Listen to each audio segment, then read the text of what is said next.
चलिए ज्योग्राफी के देखते हैं। एनसीईआरटी क्लास 12 के 5 चैप्टर है। चैप्टर के नाम है द्वितीयक क्रियाएं।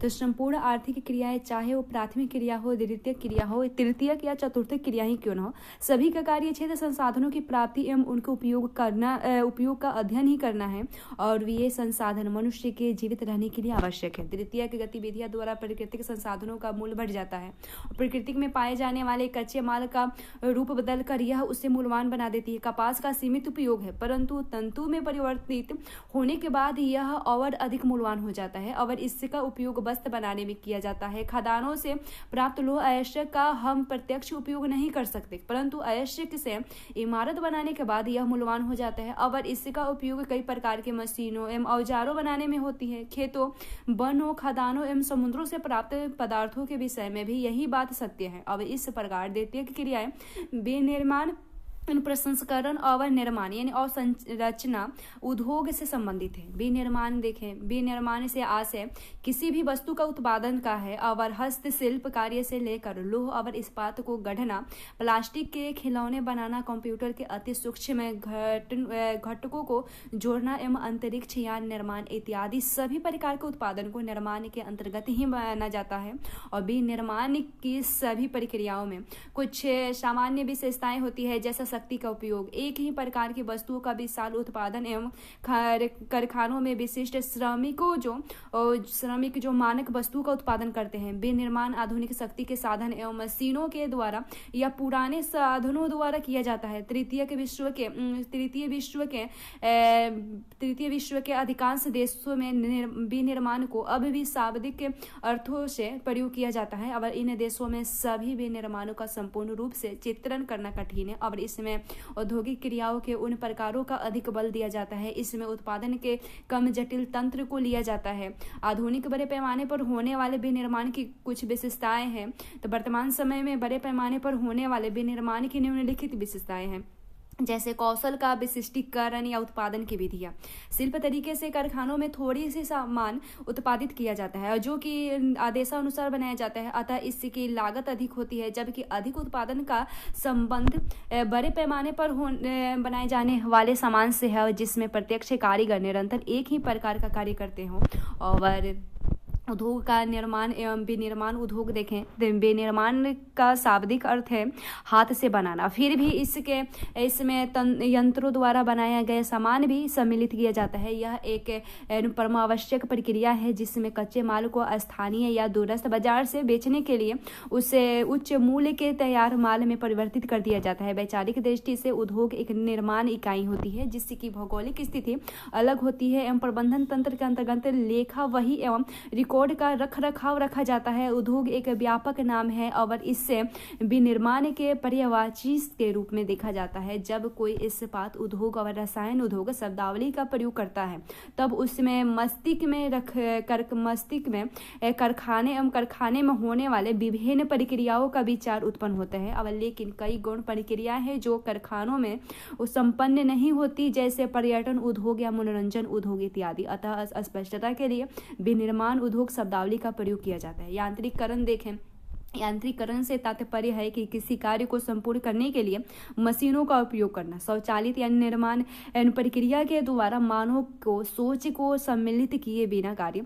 और यांत्रिकरण की विकसित अवस्था है और पुनर्निवेशन एवं समृद्ध पाश कंप्यूटर नियंत्रण प्रणाली से युक्त और स्वचालित कारखाने जिसमें मशीनें को सोचने के लिए विकसित किया जाता है पूरे विश्व में नजर आने लगती है। उसके बाद प्रौद्योगिकीय नवाचार देखें। प्रौद्योगिकीय नवाचार शोध एवं विकास समान युक्तियों के द्वारा विनिर्माण की गुणवत्ता को नियंत्रित करने, अपशिष्टों के निस्तारण एवं अदक्षता को समाप्त करने तथा प्रदूषण के विरुद्ध संघर्ष करने का महत्वपूर्ण पहलू है। और संगठनात्मक ढांचे एवं स्तरीकरण में देखें तो आधुनिक निर्माण की विशेषताएं हैं। पहला है एक जटिल प्रौद्योगिकी यंत्र, दूसरा है अत्यधिक विशिष्टीकरण एवं श्रम में विभाजन द्वारा कम प्रयास एवं अल्प लागत से अधिक माल का उत्पादन करना, तीसरा है अधिक पूंजी, चौथा है बड़े संगठन एवं पांचवा है प्रशासकीय अधिकारी वर्ग।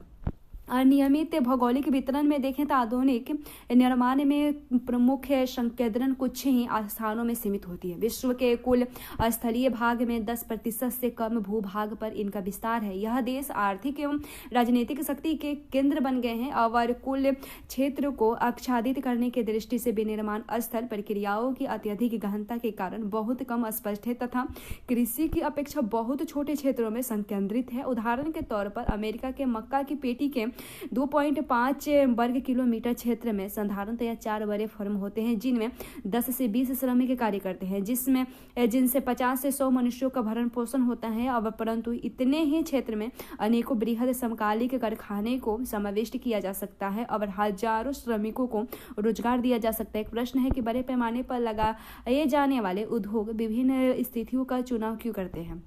उद्योग अपनी लागत घटाकर लाभ को बढ़ाते हैं, इसलिए उद्योग की स्थापना उस स्थान पर की जानी चाहिए जहां पर उत्पादन लागत कम आए।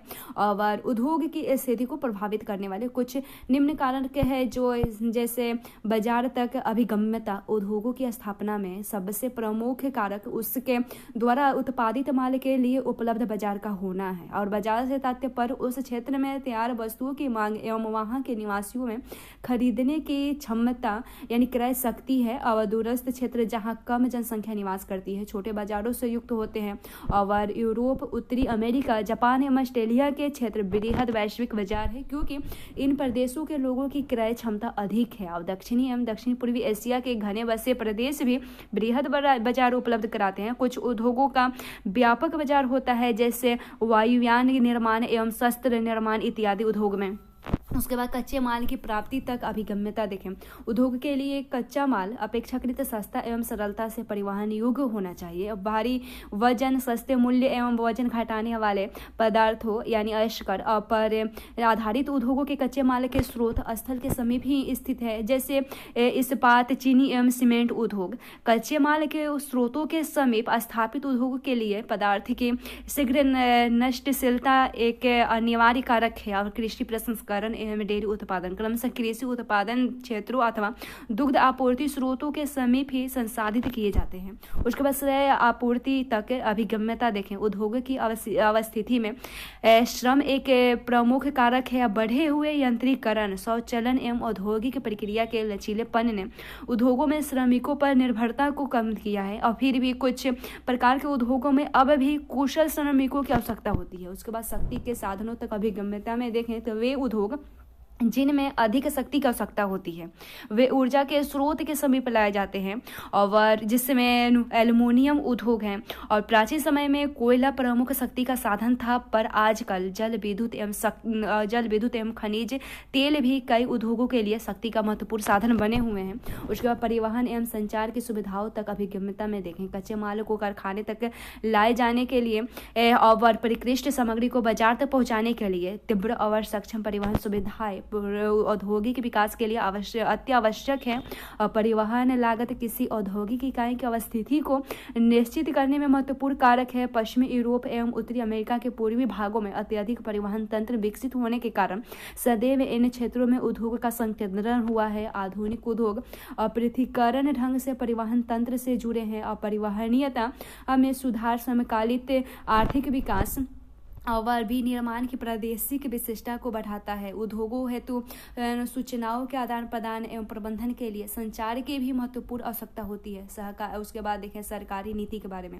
संतुलित आर्थिक विकास हेतु सरकार प्रादेशिक नीति अपनाती है जिससे के अंतर्गत विशिष्ट क्षेत्रों में उद्योगों की स्थापना की जाती है। उसके बाद समूहन अर्थव्यवस्था तक अभिगम्यता या उद्योगों के मध्य संबंध देखें। प्रधान उद्योगों की समीपता से अन्य अनेक उद्योग लाभान्वित होते हैं और ये लाभ समूहन अर्थव्यवस्था के रूप में परिणत हो जाते हैं और विभिन्न उद्योगों के मध्य पाई जाने वाली श्रृंखला से बजट की प्राप्ति होती है। उपर्युक्त सभी कारण सम्मिलित रूप से किसी उद्योग की अवस्थिति का निर्धारण करते हैं। स्वच्छंद उद्योग। तो स्वच्छंद उद्योग व्यापक विविधता वाले स्थानों में स्थिर होते हैं और यह किसी विशिष्ट कच्चे माल जिनके भार में कमी हो रही है अथवा नहीं हो रही है पर निर्भर नहीं रहते और यह उद्योग संघटक पूर्जों पर निर्भर रहते हैं जो कहीं भी से भी प्राप्त किए जा सकते हैं और इसके उत्पादन कम मात्रा में होता है एवं श्रमिकों की भी एक कम आवश्यकता होती है। सामान्यतः ये उद्योग प्रदूषण नहीं फैलाते और इनकी स्थापना में महत्वपूर्ण कारक सड़कों के जाल द्वारा अभिगमता होती है। उसके बाद भी निर्माण उद्योग का वर्गीकरण में देखें, विनिर्माण उद्योगों का वर्गीकरण उनके आकार, कच्चा माल, उत्पादन एवं स्वामित्व के आधार पर किया जाता है। और आकार का आधारित उद्योग, किसी उद्योग का आकार उसमें निवेशित पूंजी, कार्यरत श्रमिकों की संख्या एवं उत्पादन की मात्रा पर निर्भर करता है। इसके अनुसार उद्योगों को घरेलू अथवा कुटीर, छोटे और बड़े पैमाने के उद्योगों में वर्गीकृत किया जा सकता है। और उसके बाद कुटीर उद्योग आता है। यह निर्माण की सबसे छोटी इकाई है। इसमें शिल्पकार स्थानीय कच्चे माल का उपयोग करते हैं एवं साधारण औजारों द्वारा परिवार के सभी सदस्य मिलकर अपने दैनिक जीवन के उपभोग की वस्तुओं का उत्पादन करते हैं। तैयार माल का यह या तो अनुशय में उपभोग करते हैं या इसे स्थानीय गांव के बाजार में विक्रय कर देते हैं और कभी ये अपने उत्पादों की अदला बदली भी करते हैं। और पूंजी एवं परिवहन इन उद्योगों को अधिक प्रभावित नहीं करते क्योंकि इनका द्वारा निर्मित वस्तुओं का व्यापारिक महत्व कम होता है और अधिकतर उपकरण स्थानीय लोगों द्वारा निर्मित होती है।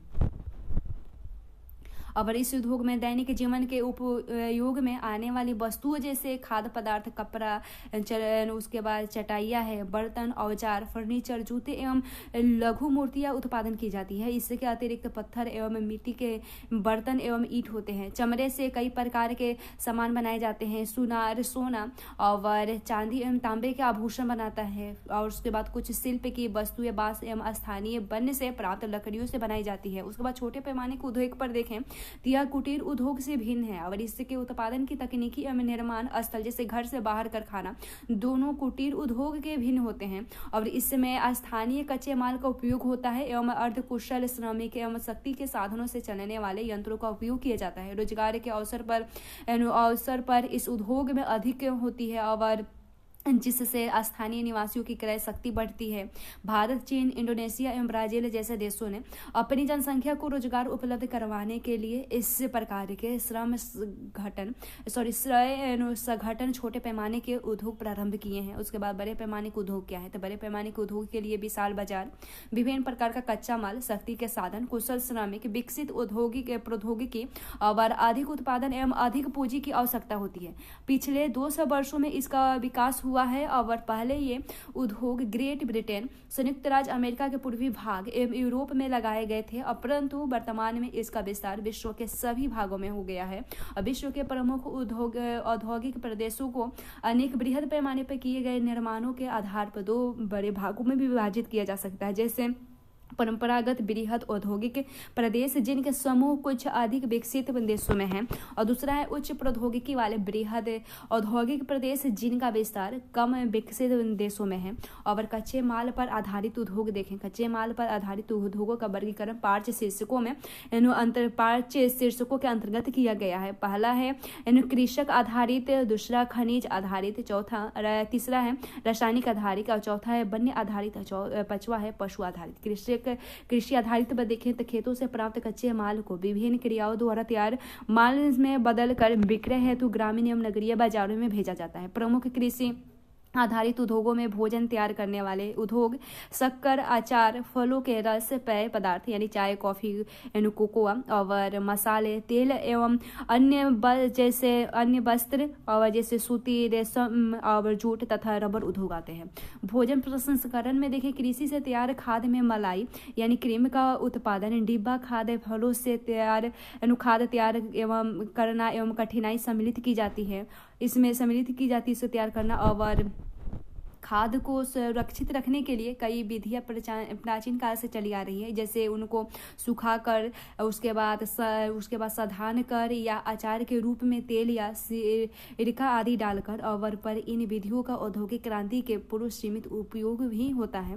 कृषि व्यापार एक प्रकार की व्यापारिक कृषि है जो औद्योगिक पैमाने पर की जाती है। इनका वित्त पोषण प्राय वह व्यापार करता है जिसकी मुख्य रुचि कृषि के बाजार हो, और कृषि व्यापार फर्म से आकार में बड़े होते हैं और यंत्रीकृत रसायनों पर निर्भर एवं अच्छी संरचना वाले होते हैं, और इनको कृषि कारखाने भी कहा जा सकता है। उसके बाद दूसरा है खनिज आधारित उद्योग। इन उद्योगों में खनिजों को कच्चे माल के रूप में उपयोग किया जाता है। कुछ उद्योग लौह अंश वाले धात्विक खनिजों का उपयोग करते हैं, जैसे कि लौह इस्पात उद्योग, जबकि कुछ जैसे कि कुछ उद्योग अलोह धात्विक खनिजों का उपयोग करते हैं, जैसे एल्यूमिनियम, तांबा एवं जवाहरात उद्योग हैं, और सीमेंट, मिट्टी के बर्तन आदि उद्योगों में धात्विक खनिजों का उपयोग करते हैं। उसके बाद तीसरा आता है कि रासायनिक आधारित उद्योग। इस प्रकार के उद्योगों में प्राकृतिक रूप में पाए जाने वाली रासायनिक खनिजों का उपयोग होता है, जैसे पेट्रोल रसायन उद्योग में खनिज तेल पेट्रोलियम का उपयोग होता है। नमक, गंधक एवं पोटास उद्योगों में भी प्राकृतिक खनिजों को काम में लेते हैं। कुछ रासायनिक उद्योग लकड़ी एवं कोयले से प्राप्त किए माल पर ही निर्भर होते हैं, और रासायनिक उद्योग के अन्य उदाहरण कृत्रिम में रेशे बनाना, प्लास्टिक निर्माण इत्यादि करना है। उसके बाद चौथा है वनों पर आधारित उद्योग। वनों से प्राप्त कई मुख्य एवं गौण उपज कच्चे माल के रूप में उद्योगों में प्रयुक्त होती है। फर्नीचर उद्योग के लिए इमारती लकड़ी, कागज उद्योग के लिए लकड़ी, बांस एवं घास तथा लाख उद्योग के लिए लाख वनों से ही प्राप्त होती हैं। उसके बाद पशु आधारित उद्योग आते हैं। चमड़ा एवं ऊन पशुओं से प्राप्त प्रमुख कच्चा माल है, और चमड़ा उद्योग के लिए चमड़ा एवं ऊनी वस्त्र उद्योग के लिए ऊन पशुओं से ही प्राप्त किए जा सकते हैं। हाथी दांत उद्योग के लिए दांत भी हाथी से ही प्राप्त किए जाते हैं। उत्पादन या उत्पाद आधारित उद्योग देखें, आपने कुछ मशीनों में औजारे देखे होंगे जिनके निर्माण में लौह इस्पात का प्रयोग कच्चे माल के रूप में किया जाता है। लौह इस्पात स्वयं में एक उद्योग है। वे उद्योग जिनके उत्पादन को अन्य वस्तु बनाने के लिए कच्चे माल के रूप में प्रयोग में लाया जाता है, उन्हें आधारभूत उद्योग कहते हैं। और क्या आप इन कड़ी को पहचान सकते हैं? लौह इस्पात से वस्त्र उद्योग के मशीनें, उसके बाद उपभोक्ता के उपयोग हेतु कपड़ा, उपभोक्ता वस्तु उद्योग के ऐसे सामान का उत्पादन करते हैं जो प्रत्यक्ष रूप से उपभोक्ता द्वारा उपयोग किया जाता है। उदाहरण के तौर पर रोटी एवं बिस्किट, चाय, साबुन और लिखने के लिए कागज, टेलीविजन एवं श्रृंगार सामान इत्यादि का उत्पादन करने वाले उद्योगों को उपभोक्ता माल बनाने वाले अथवा गैर आधारभूत उद्योग कहा जाता है। उसके बाद स्वामित्व के आधार पर उद्योग देखें तो पहला इसमें सार्वजनिक क्षेत्र के उद्योग सरकार के अधीन होते हैं। भारत में बहुत से उद्योग सार्वजनिक क्षेत्र के अधीन हैं, और समाजवादी देशों में भी अनेक उद्योग सरकारी स्वामित्व वाले होते हैं। श्रमिक उसके बाद सीमित अर्थव्यवस्था में निजी एवं सार्वजनिक दोनों प्रकार के उद्योग पाए जाते हैं। दूसरा इसमें है कि निजी क्षेत्र के उद्योग का स्वामित्व व्यक्तिगत निवेशों के पास होता है। ये निजी संगठन द्वारा संचालित होते हैं, और पूंजीवाद देशों में अधिकतर उद्योग निजी क्षेत्र में होते हैं। उसके बाद तीसरा है कि संयुक्त क्षेत्र के उद्योग का संचालन संयुक्त कंपनी के द्वारा या किसी निजी एवं सार्वजनिक क्षेत्र की कंपनी के संयुक्त प्रयासों द्वारा किया जाता है। और आप इस प्रकार के उद्योग की सूची बना सकते हैं। उसके बाद चलिए देखते हैं उच्च प्रौद्योगिकी उद्योग की संकल्पना के बारे में। तो निर्माण प्रक्रिया में उच्च प्रौद्योगिकी नवीनतम पीढ़ी है, जिसमें इसमें उन्नत वैज्ञानिक एवं इंजीनियरिंग उत्पादनों का निर्माण गहन शोधन एवं विकास के प्रयोग द्वारा किया जाता है। संपूर्ण श्रमिक शक्ति का अधिकतर भाग व्यवसायिक यानी सफेद कॉलर श्रमिकों का होता है, और ये उच्च दक्ष एवं विशिष्ट व्यवसायिक श्रमिक वास्तविक उत्पादन यानी नीला कॉलर कहते हैं इसे, श्रमिकों से संख्या में अधिक होते हैं। और उच्च श्रमिकों उद्योग में यंत्र मानव कंप्यूटर आधारित डिजाइन तथा निर्माण और धातु पिघलने वाले शोधन आधुनिक इलेक्ट्रॉनिक नियंत्रण एवं नए रासायनिक औषधीय उत्पादन प्रमुख स्थान रखे जाते हैं। उसके बाद इस भूदृश्य में विशाल भवनों, कारखानों एवं भंडार क्षेत्रों के स्थान पर आधुनिक नीचे साफ सुथरे और बिखरे कार्यालय एवं प्रयोगशालाएं देखने को मिलते हैं। और इस समय जो भी प्रादेशिक और स्थानीय विकास की योजना बन रही है उनमें नियोजन व्यवसाय पार्क का निर्माण किया जा रहा है और वे उच्च प्रौद्योगिकी उद्योग को प्रादेशिक संकेंद्रित हैं और आत्मनिर्भर एवं उच्च विशिष्टता लिए होते हैं और उन्हें प्रौद्योगिकी ध्रुव कहा जाता है। और सैन फ्रांसिस्को के समीप सिलिकॉन घाटी एवं सिलियट के समीप सिलिकॉन वन प्रौद्योगिकी ध्रुवों के अच्छे उदाहरण हैं। और क्या भारत में कुछ प्रौद्योगिकी ध्रुव विकसित हो रहे हैं? विश्व अर्थव्यवस्था में निर्माण उद्योग का बड़ा योगदान है। लोह इस्पात, वस्त्र, मोटर गाड़ी निर्माण, पेट्रोल, रसायन एवं इलेक्ट्रॉनिक्स विश्व के प्रमुख निर्माण उद्योग हैं।